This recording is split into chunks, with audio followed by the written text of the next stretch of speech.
friends, welcome to this program on distance teacher and distance teaching.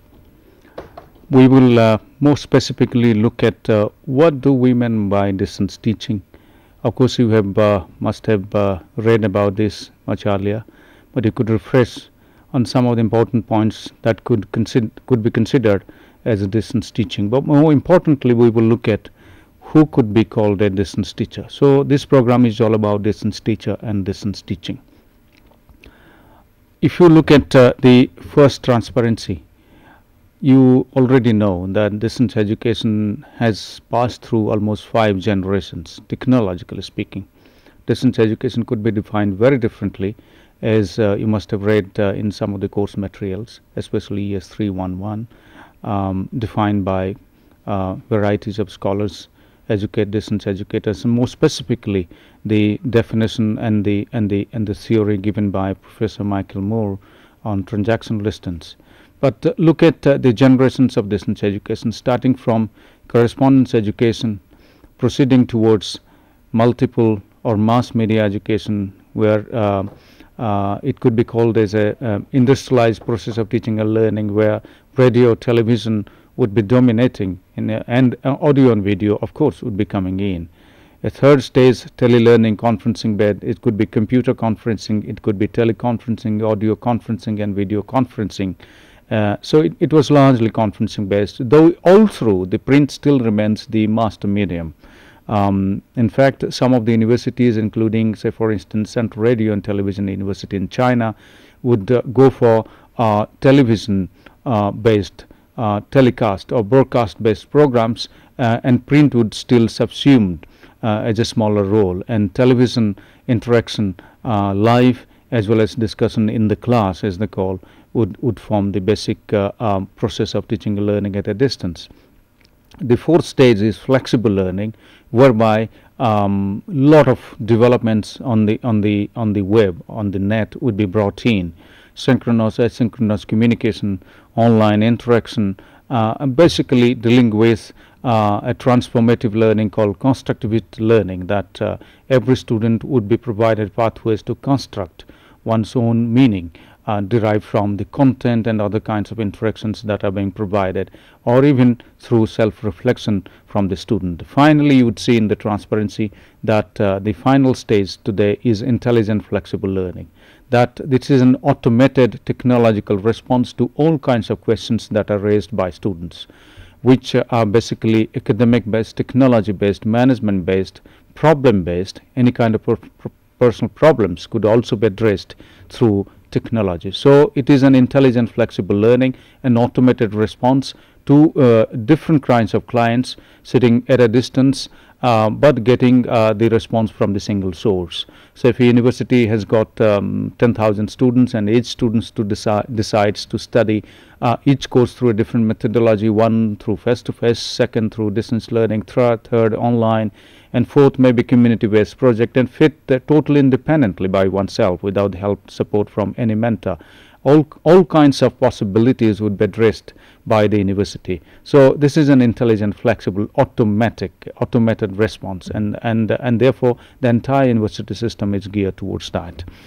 This is a preliminary discussion on refreshing on what distance learning is all about. In the second transparency, you see that there are different models of delivery of distance education.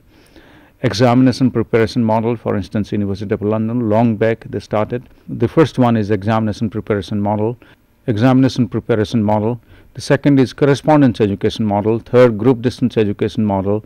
Fourth, learner centered model. Multiple mass media model, followed by generally by the British Open University and the Indira Gandhi National Open University.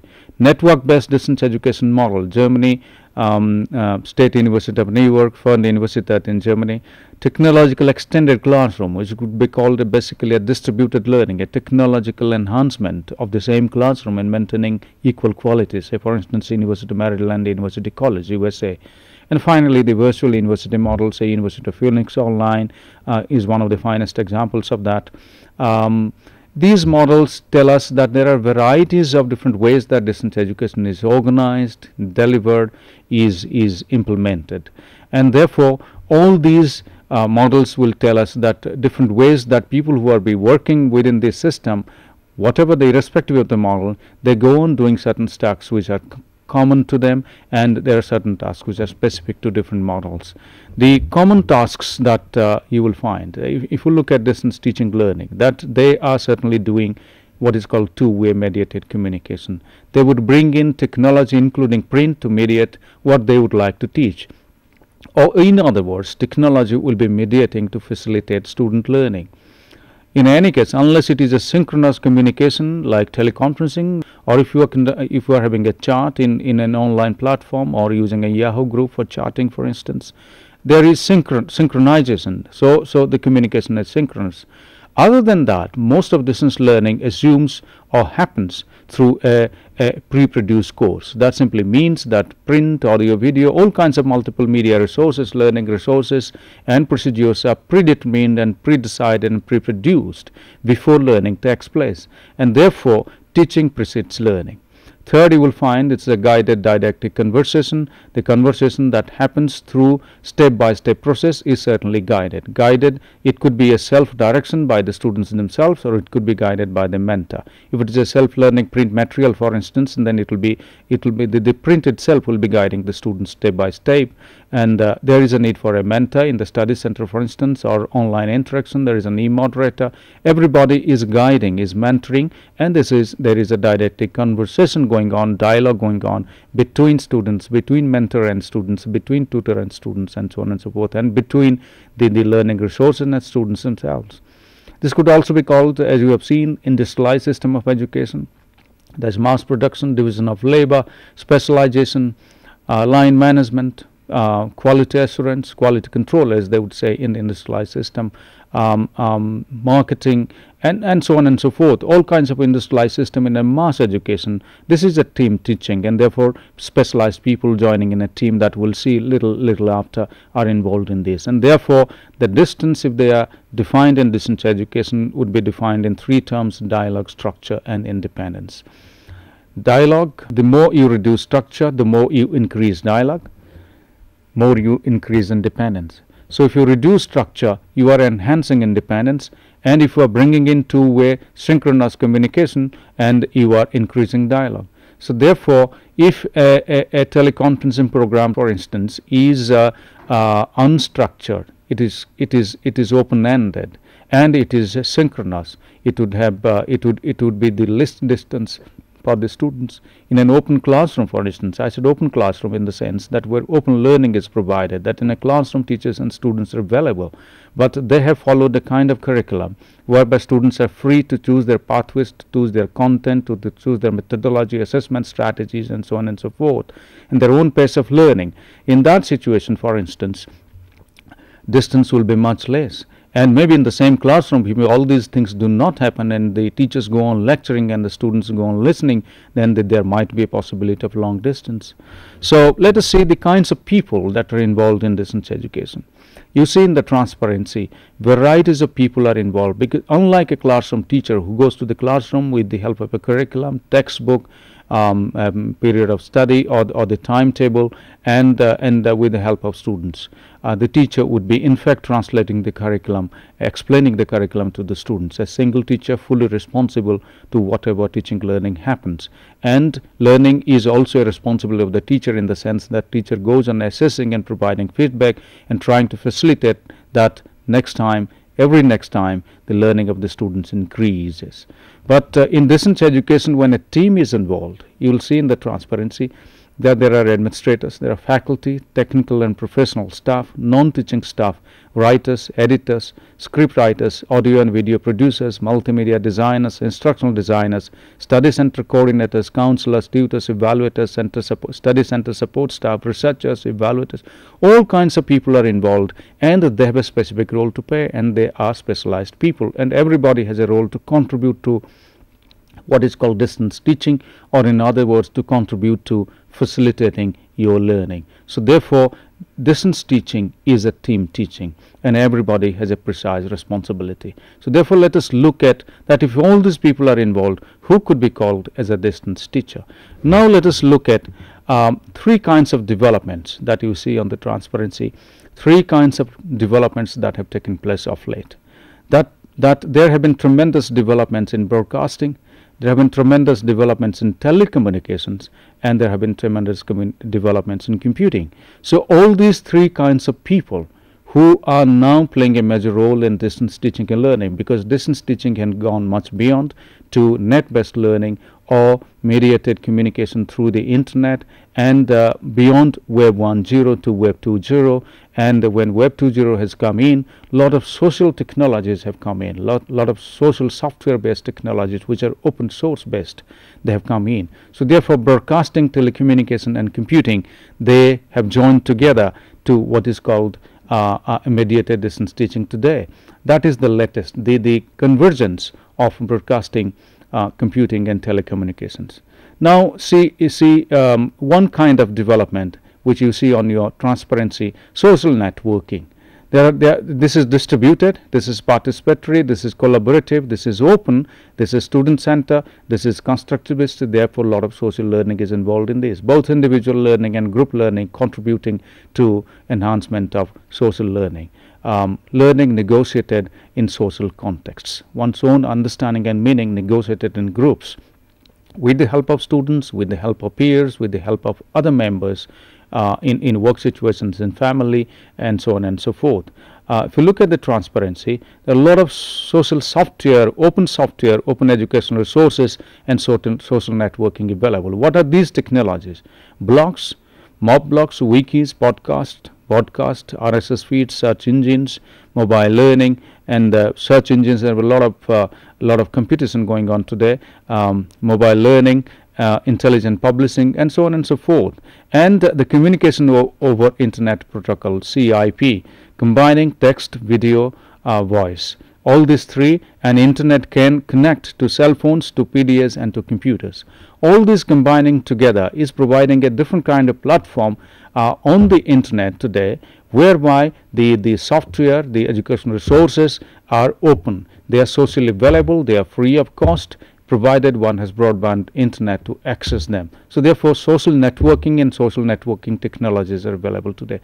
So therefore, the range of distance teaching would start with correspondence education, with simple self-learning printed materials, with assignments, assessment systems, personal contact programs, and examination with self-learning, to what is called a social networking based, open source based distance learning today. Therefore, if we extend that to a situation whereby a teacher who could be called a distance teacher needs to necessarily combine, whosoever could be defined as a teacher, and more particularly in this case a distance teacher, must have pedagogic knowledge, must have ICT knowledge, must have curriculum knowledge, and must have knowledge of the learners. And teachers have their own values and beliefs, and there is a learning environment. Within this periphery, whosoever would be in a position to take up responsibility to interact and therefore contribute to facilitating students' learning would be precisely called a distance teacher. By nomenclature, by whatever reasons it could be, institutions would differ to define distance teachers. Worldwide, institutions differ. And therefore, say for instance, Indira Gandhi National Open University has its own definition of distance teaching and distance teacher. A lot of debates, a lot of changes, a lot of soul searching, a lot of reflection is going on right now. Who could be a distance teacher? Look at this transparency and feel that if you could contribute to this, you are a distance teacher. And simultaneously, distance teacher today has gone beyond information technology, communication technology to include social technology, generation 5 technology. So information technology generation 1 and 2, communication technology generation 3, and generation 4 and 5 social technologies are there, Web 1.0 and Web 2.0 as open source. So therefore, as they would call learning 2.0, for instance, or online learning 2.0. So this is a situation that every distance teacher must contribute to. Therefore, finally, to conclude this story, so far technology is concerned, on the left hand side you will see Web 2.0, which is an informal network, in between the open education resources and formal e-courses that are available, interacting with Web 2.0, social technology, open source platforms. And on the other hand, right hand side, you'll find there is a need for occasional physical presence and meetings. All these put together would be called today what is called a blended learning. So therefore, a distance teaching starting from correspondence education has ended up today what is called blended learning. Now let us look at what are the major responsibilities of a classroom teacher. If you look at the transparency, you will find that the classroom teacher's major responsibility is classroom teaching, which would involve lectures and other kinds of processes and approaches, that mechanisms that are associated with, or teaching strategies that are associated with lecturing. Practical classes, conducting practicals, providing hands-on training, examination and evaluation. The person is responsible for revision, research, extension, and corporate life of the institution. Of course, every other person is also involved in corporate life, but teachers are involved in corporate life through teachers associations. Now let us look at what are the major responsibilities of a distance teacher. When you look at the transparency, you find that the first major responsibility is, of course, distance teaching. What is that distance teaching? That the teacher is involved in curriculum and course design.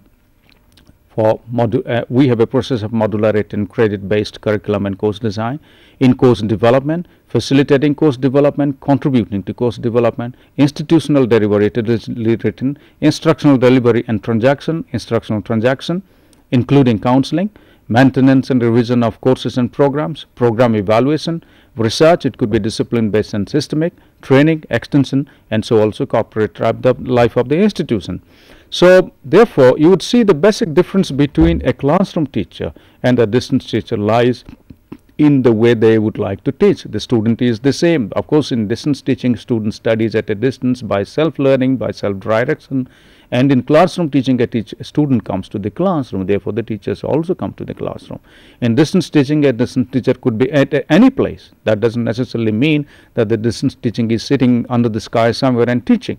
The distance teacher is also available in an institution, in a workplace, in a situation, in a home, somewhere under the roof. The guy is available, but the students are also equally scattered elsewhere. But this is teaching at a distance, at their own pace, at their own time, and therefore space and time is defined very differently from classroom teaching to distance teaching.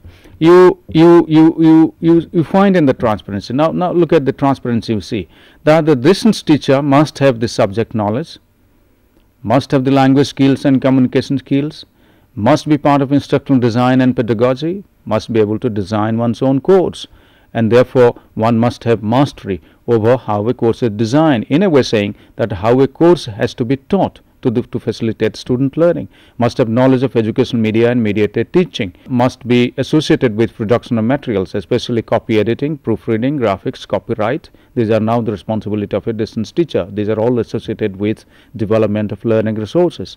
Knowledge about learners and facilitating learning. This teacher must be in a position to appreciate that what is learning, what is student learning, how diversified student learning styles are, and therefore how to facilitate that diversified student learning. Academic management, working in and managing in a team, and therefore the distance teachers at times has to act as a trainee, as a trainer, and sometimes as a master trainer. So as you would have seen that distance teaching is fairly there are a lot of commonalities in principles, but the way it happens in distance teaching is different from the way it happens in the classroom, and therefore finally settling that there are distinctions between classroom teaching and distance teaching. Who could be a distance teacher? That's precisely the question. Let us look at a report which was submitted in 1991 by Professor Ram Thakwale, who became later on the Vice Chancellor of Indira Gandhi National Open University. We would call that an Thakwale Committee report, and some of them at that point of time we were in the Teachers Association responding and dealing with this report. The report provided the solid basis to define who could be a distance teacher. Let me read out the quotation from the report. The role of a teacher in the distance education system is considerably different from that of a teacher in the conventional system. A clear perception of this difference is very essential to understand the range of functions performed by academics in the distance education system. In distance education, the role of an academic cannot be conceived only in the context of the methodology and technique associated with classroom teaching. Distance education teacher is not just a scholar or specialist in his or her discipline. He or she has to be a distance educator in the first place, while also being a subject specialist or an experienced professional. This change in the roles should get reflected progressively in the qualifications, methods of recruitment, and the professional development of the academic in the distance education system. Friends, you have gone through this statement, the quotation from the report, the first report, which debated on who could be a distance teacher. Therefore, the report gave designations like academic, other academic, and professionals and technical administrative people.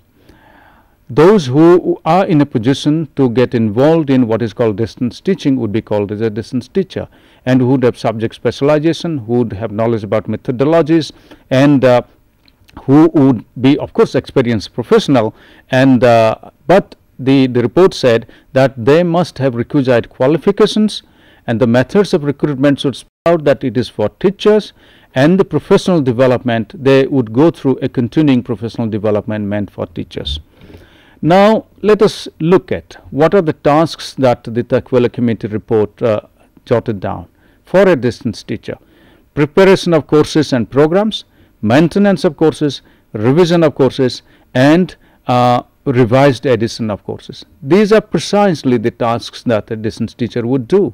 So when one is preparing a course or a program, one is talking about instructional design, subject content mastery, subject specialization, methodology, knowledge about methodology, knowledge about students, learning styles, and so on and so forth, assessment strategies, and gradually when the course is offered, one is maintaining a course, one is revising, carrying forward minor revision of the course, maintaining assignments and practicals, and changing procedures or anything that the student has to do as a continuous evaluation, and also term and examination evaluation, and finally undertakes evaluation of the program and therefore revision of the courses, and finally maintains that revised course or revised program. If you look at the transparency, you find the same Takwila Committee report talked about other academic tasks. What are those other academic tasks which are associated with other academics? For instance, preparation and production of audio and video programs, delivery of services to students, evaluation of students' performance, system development, program evaluation, of course, is written here, planning, language editing, translation, library, and documentation. Therefore, all our colleagues and functionaries who are associated with these functions that you see on your transparency for that report would be considered as other academics, or today they would be called as academics, and those that we saw in the first instance would be called as teachers. Now let us look at the different categorization. Teachers therefore would be professors, readers, and lecturers, and today with this Chadha Committee report they would be assistant professors, associate professors, and professors. Academics, our regional center colleagues, analysts, research officers, producers, planning and development division, academic coordination division people, and allied people who could be called as academics. Therefore, the question arises, what if the regional centers provide counseling, interactive video counseling, teleconferencing? They are doing an academic activity, and therefore would you like to call them as teachers? There was a Kidwai Committee report. The producer and editors, that committee report called them as professionals. Though these producers and colleagues, they are parts of what is called members of the Teachers Association. So therefore they are professionally members of the Teachers Association, but they would be called as professionals. In 1999, there was a cadre review committee. That committee assigned graphic artists and camera persons as academics. So therefore there have been in precedents and varieties of committees who would like to define to the best of their consideration. Of course, they would have informed decisions insofar as the committee reports are concerned. They would define technical, professional, academics, and so on and so forth. Now, therefore, finally, let us have a clarity on who could be called as a distance teacher. That anybody who is involved in course design and development. Course design and development is a common thing that anybody would like to be called as a teacher. and the person must be involved in research. Other things that you have seen in this presentation, whatever you have seen, there are plenty that you have seen. They could be undertaken by these people called as teachers, but this is fundamental to them to be called as teacher. Anybody, and therefore who would be involved in course design, curriculum design, course development, and course development would involve writing and developing, editing your course materials in print, audio and video, and all kinds of multiple media based interactive multimedia, maybe web based course, and so on and so forth, or teaching through a social technology or open source software or open education resources would be called as teachers. This is a basic fundamental to anybody who would be called as a teacher. And the second thing that you will see in the transparency is that consideration. I mean, anybody who would be called as a teacher must have been considered by definition, by statement, by procedure in terms of qualification, service conditions, roles and status, and work ethics. So therefore, if a qualification has been put up as a teacher and somebody has been recruited as a teacher, must be called as a teacher, because the qualification says that this qualification is for the recruitment of a teacher. And if the service conditions they are akin to or they comply with whatever service conditions would be meant for a teacher. Basically, we have talked about course design and development. There are many periphery tasks, including academic management, for instance, involvement in media production, and so on and so forth, including proofreading, for instance, graphic design, for instance, which are very much periphery activities which a classroom teacher never does, in fact. It could be called as a teacher. Service conditions.